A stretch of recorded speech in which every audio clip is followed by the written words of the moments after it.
A União Europeia suspendeu por tempo indeterminado a compra da carne brasileira. Os europeus se dizem preocupados com o nosso controle sanitário, mas os produtores brasileiros acham que essa é mais uma medida protecionista. De olho nessa disputa, o Entre Aspas quer saber: você acha que a carne brasileira é segura? Ou esta decisão tem como objetivo privilegiar os produtores de carne europeus? O que o Brasil deve fazer para garantir a posição de maior exportador de carne do mundo? A maior parte dos internautas que conversou comigo no chat da Globo News acha que essas medidas são protecionistas e muitos reconhecem a questão da fiscalização sanitária que o Brasil precisa fazer o dever de casa. E você, o que acha? Entre agora no fórum Entre Aspas na internet e deixe já a sua opinião ou pergunta. O endereço é globo.com/globonews. E para essa conversa eu recebo o presidente do Fórum Nacional de Pecuária de Corte da Confederação Nacional da Agricultura e Pecuária do Brasil, Antenor Nogueira, e o professor do Instituto de Veterinária da Universidade Federal Rural do Rio de Janeiro, Cleiton Gitt. A participação imensa. Já tem pergunta aqui na tela do João Henrique Lousada de Florianópolis, Santa Catarina. Sidney, eu li que a União Europeia começou a colocar empecilhos contra a carne brasileira por pressão dos pecuaristas irlandeses. É isso mesmo que acontece? Antenor, o que acontece? É isso? Não, na realidade não é bem isso. Quer dizer, piorou com isso, né? Na verdade, isso é uma parte do problema.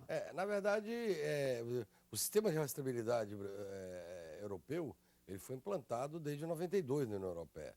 E dentro das regras da própria OMC e regras de equivalência, né? O Brasil precisa ter também um processo de rastreabilidade da carne bovina dele, para que ele possa estar em igualdade de condições com as exigências europeias para os produtores deles. Sei, vamos traduzir um pouquinho isso aí. O que quer dizer?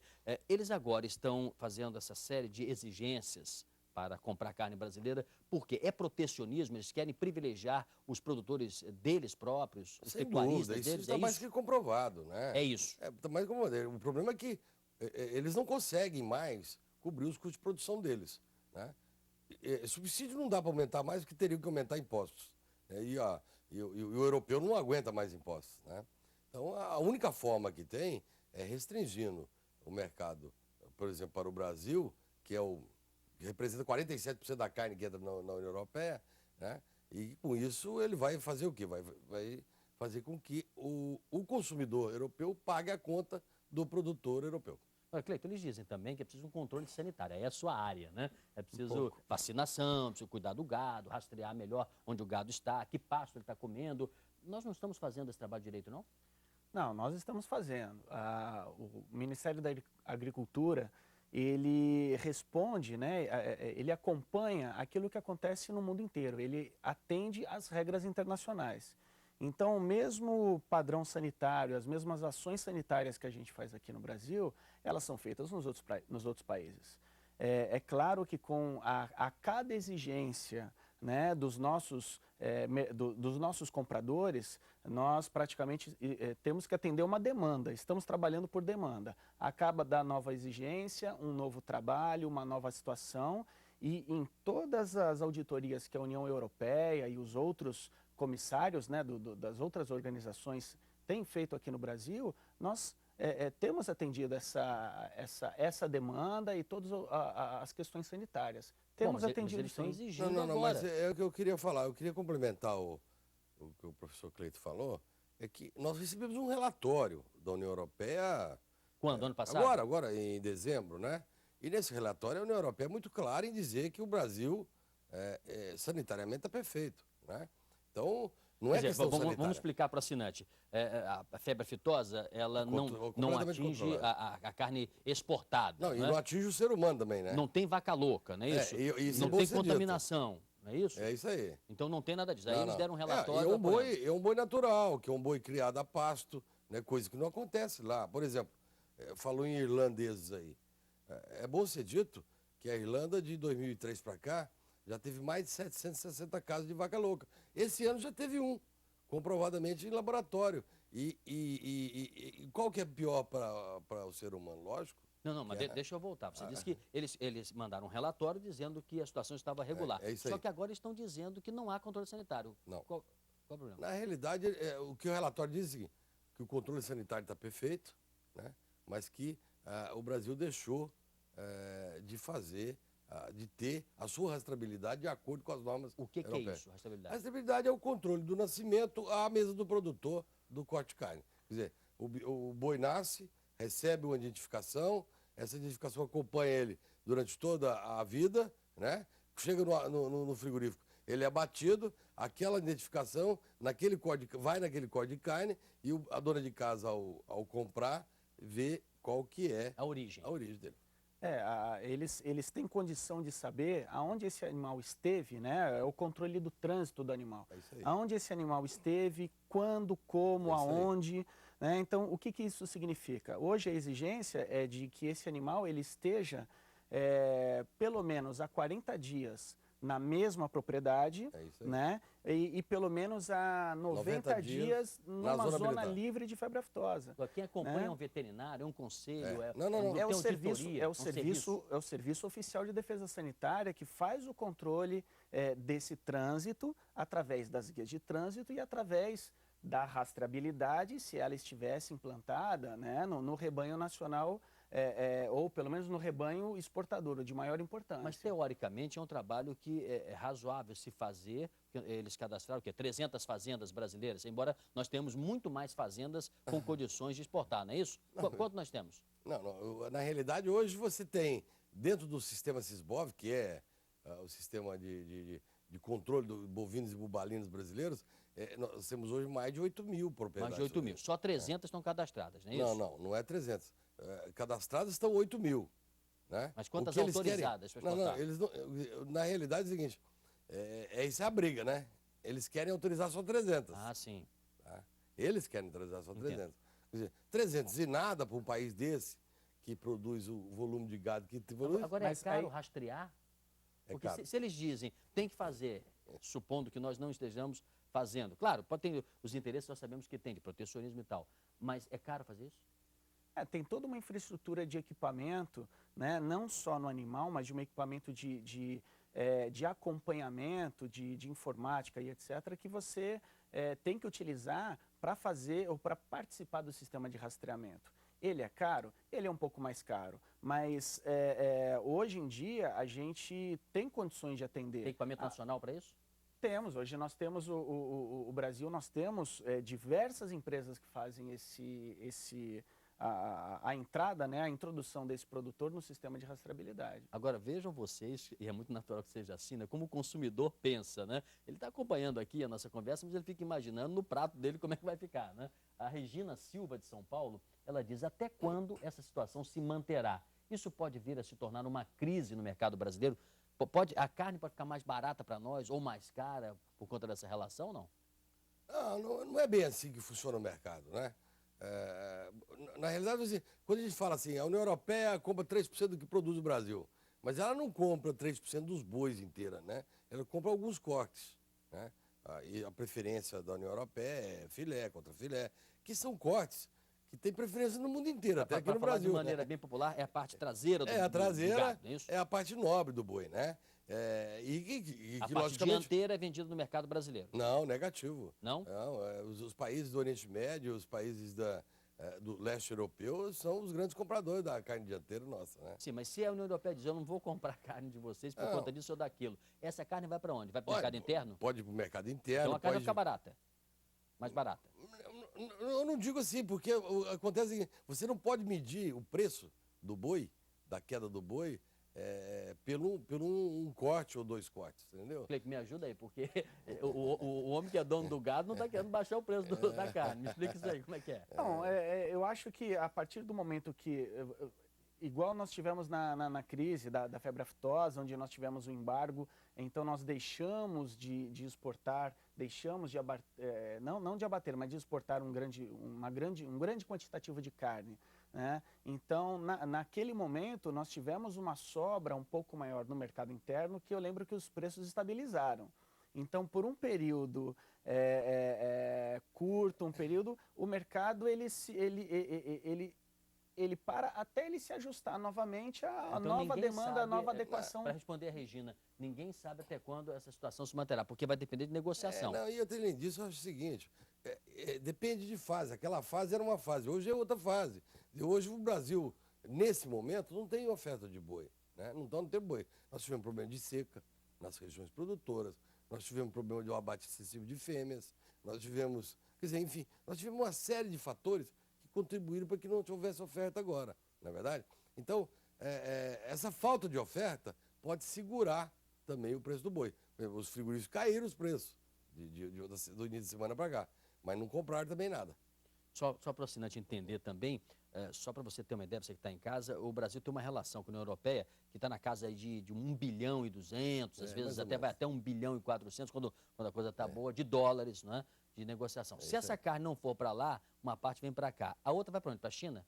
Vai para a China, vai para... Tem comprador. O Brasil é o seguinte, o Brasil hoje tem, dentre todos os países exportadores, é o que tem maior capilaridade de clientes, né? Então, o Brasil hoje vende para mais de 140 países. Então, o Brasil, além do mercado interno, que eu acho que o mais importante de tudo, que são os 75% da produção brasileira que é vendida no mercado interno. Então, isso que é importante, né, Cleiton? O que a gente pode fazer concretamente para, de alguma forma, digo, a economia brasileira, os pecuaristas, o governo, uma espécie de união nacional, porque nos interessa vender, evidentemente, essa carne por causa de divisas. O que tem que se fazer agora?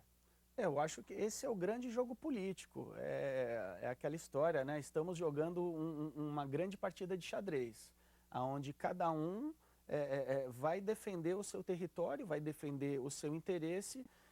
A cada alegação que eles fizerem, né, questionando algum tipo de problema que nós temos aqui, a gente vai reverter, como nós revertemos até hoje, porque nós temos trabalhado praticamente por demanda. A cada nova exigência que nós cumprimos e mostramos que tivemos capacidade de resolver, né, as questões, a cada momento eles criam outras questões. Então, a cada dia, a cada semana, nós temos uma regra definida. Nós temos uma grande interrogação. O que semana que vem nós vamos ter que resolver? Agora, alguém tem que ser punido, porque o Rodrigo Maronese, de Uberlândia, Minas Gerais... Está valendo aí, viu? Está valendo, né? Está colando. Qual é a penalidade para aquele produtor que diz ter feito a rastreabilidade e burlou para se adequar às regras? Creio que, além do embargo, o que os europeus desejam é que não ocorra o tal jeitinho brasileiro. Não, eu concordo com ele. Eu acho que o produtor que fez isso tem que pegar uma penalidade, ter a fazenda suspensa, ir para cadeia. Mas entendeu? Tem produtor que faz isso? Mas tem indústria que incentivou ele a fazer, tem a certificadora que foi paga para fazer o serviço e que ajudou ele a burlar, porque ele não burla sozinho. O produtor não burla sozinho. Né? Ele burla porque tem encomenda? Ele bula porque tem alguém... Tem demanda. Tem demanda para bular. Então, quer dizer, a realidade é a seguinte, muitas vezes o produtor burlou ou deixou de fazer porque tem alguém que incentivou ele a chegar nesse ponto. O Cleiton, a Flávia Martins Pérez, só para prosseguir nessa mesma linha, lá de Mossoró, Rio Grande do Norte, ela disse, eu acho que está faltando uma fiscalização mais eficiente, tanto com os criadores como com os abatedouros. Será que os órgãos competentes estão fazendo bem o seu papel? Estão?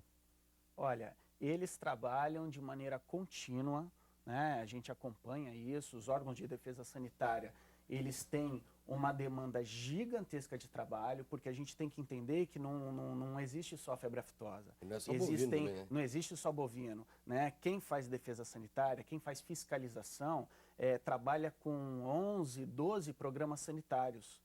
Né? Desde caprinos, ovinos, equinos, os bovinos, animais aquáticos, etc. Então, silvestres. O Brasil é um grande exportador de frango, por exemplo, né? Com certeza.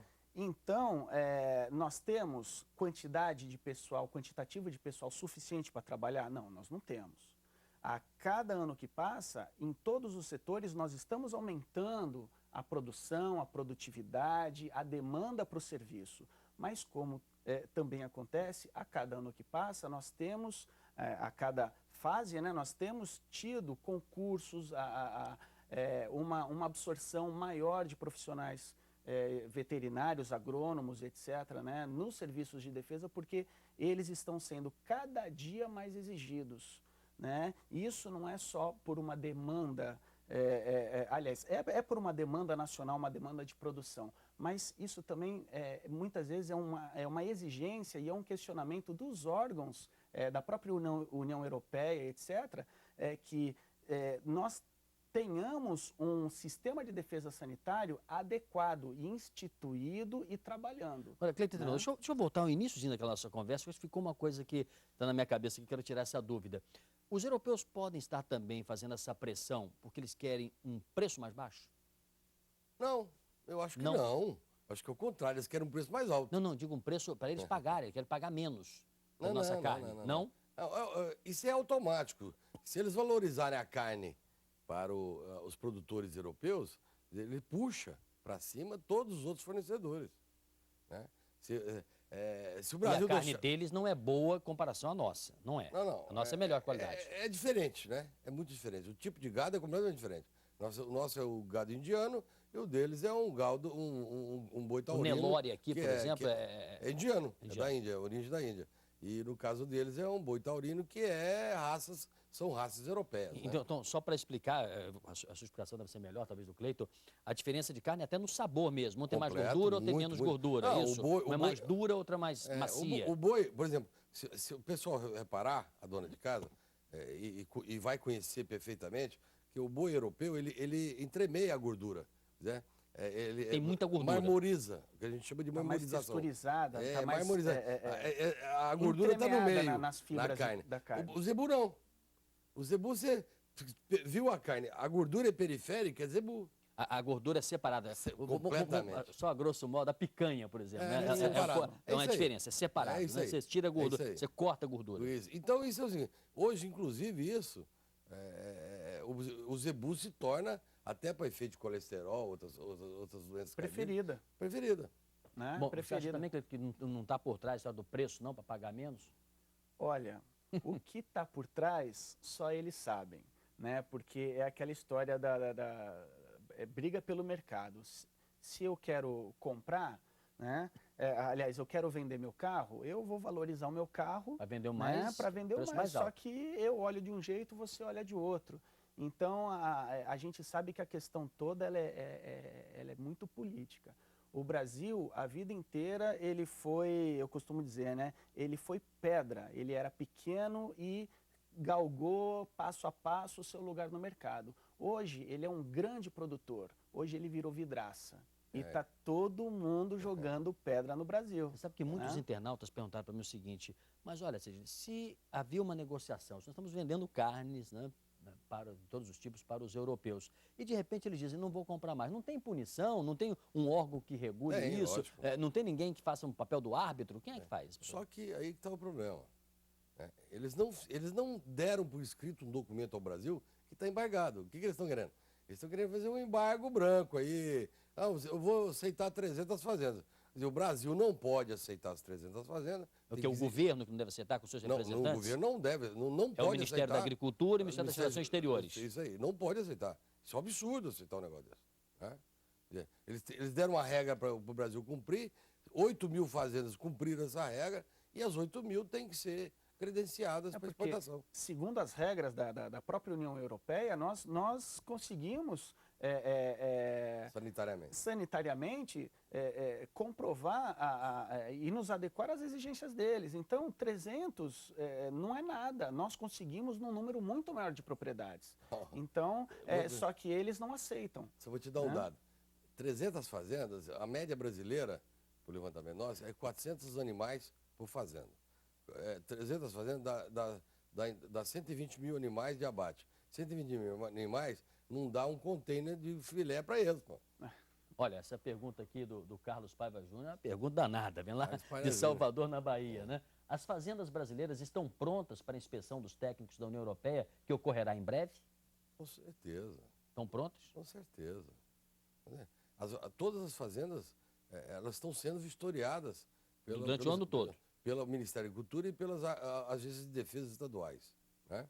E essas fazendas estão sendo vistoriadas e as fazendas que não estão conforme estão caindo fora. Né? Então, só entram no jogo essas fazendas que estão aptas. Então, não são todas as fazendas. Essas 300 ou algumas delas? Não são 300. Quem quer é eles. Entendi. Nós não. Nós temos mais de as 8.000. Né? Essas 2.680 fazendas que foram levadas para a União Europeia, elas foram todas vistoriadas. Agora, Cleiton, isso é a forma de olhar, como você disse. Mas quem compra Igual a história do carro que você há pouco contava, né? Mas quem compra não pode ter o direito de dizer, olha, eu compro, mas não quero comprar de todos os fornecedores? É aquela história, eles podem criar as regras deles, mas como, né, foi dito anteriormente, eles não têm regras claras, né, não colocaram na mesa exatamente tudo o que eles querem. Então, na sua opinião, o governo brasileiro também não deve aceitar essa imposição de só fazer. Não deve aceitar. Sanitariamente, tecnicamente, nós estamos aptos a utilizar um número muito superior de propriedades. Né? Então, é o que foi falado, um embargo branco, né, não pode acontecer. Eles estão, de alguma maneira, pressionando para modificar preço de tonelada, o tipo de... a proteção do mercado deles. Na verdade, assim, se você tem uma regra, eles te deram a regra. O Brasil, essas propriedades estão cumprindo a regra, eles não podem limitar em 300. Agora, Antenor e Cleito, para encerrar, podendo errar, essa crise, ela termina em quanto tempo? 30 dias, 60, 90? Quando que a gente vai poder continuar vendendo a carne? Você acha quanto tempo? Eu acho que não vai muito tempo, não. Né? Menos 60 dias? Eu acho que vai porque a maior pressão que vai ter em cima da própria... É do consumidor deles. O consumidor e o distribuidor de carne, europeu, que não pode ficar sem a carne brasileira. Você acha também, Cleiton, uns 60 dias no máximo? 30 dias? Se a gente fosse falar tecnicamente, estava resolvido hoje. Agora, politicamente... Né? A gente sabe como é que é a política, como é que é o jogo, sabe lá quando. É isso. Muito obrigado pela sua participação e o Entre Aspas volta ao vivo na próxima quinta-feira. Muito obrigado e até lá.